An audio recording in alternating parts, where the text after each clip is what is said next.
Good morning po sa inyong lahat. Welcome to Everyday God Daily Devotion. Ang ating verse po ngayon ay mula sa Colossus chapter 2 verse 8. At ang ating title po ay Maging Handa. Basahin po natin ang ating verse. Mag-ingat kayo upang hindi kayo mabihag ni inuman sa pamamagitan ng walang kabuluhan at madayang katuruan na hindi kay Kristo nagmula, kung hindi sa mga tradisyon ng mga tao at sa mga alituntunin ng mundong ito.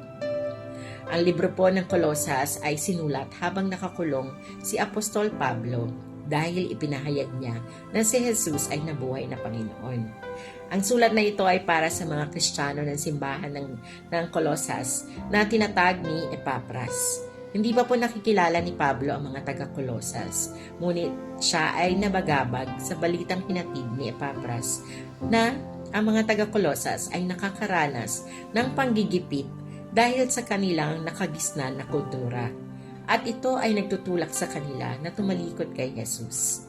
Kaya naman, gumawa si Pablo ng sulat para hikayatin sila na gawa ng solusyon ang mga problema na binalita sa kanya para sila ay maging tapat kay Jesus.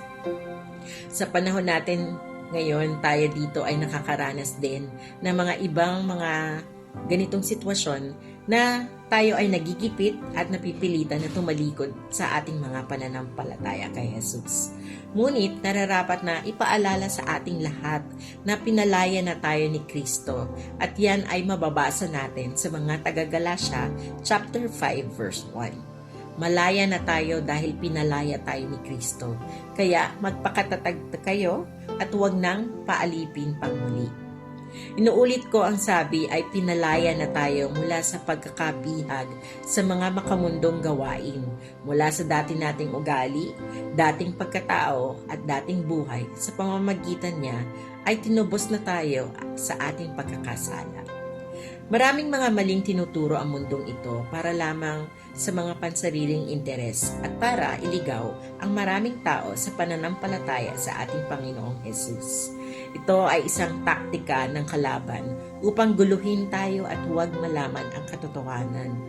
Sabi nga po sa Romans chapter 12 verse 2, "Do not conform to the pattern of this world, but be transformed by the renewing of your mind. Then you will be able to test and approve that God's will is His good, pleasing, and perfect will." Napakahalaga po na malaman dapat natin ang salita ng Diyos dahil ang Biblia ang ating gabay at sandata laban sa kasinungalingan ng mundong ito.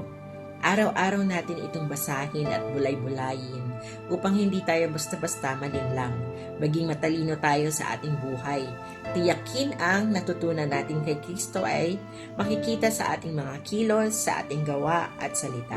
Mag-ingat na hindi tayo maimpluwensyahan ng mapandinlang na mga turo at mananatiling nakaugat sa mga katotohanan ni Kristo Jesus.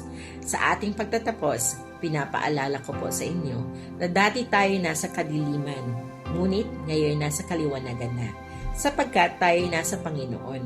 Mamuhay tayo ngayon ng nararapat sa mga taong nasa liwanag, sapagkat pawang mabuti at matuwid at totoo ang ginagawa ng mga namumuhay sa liwanag. Magandang umaga po, and God bless po sa inyong lahat.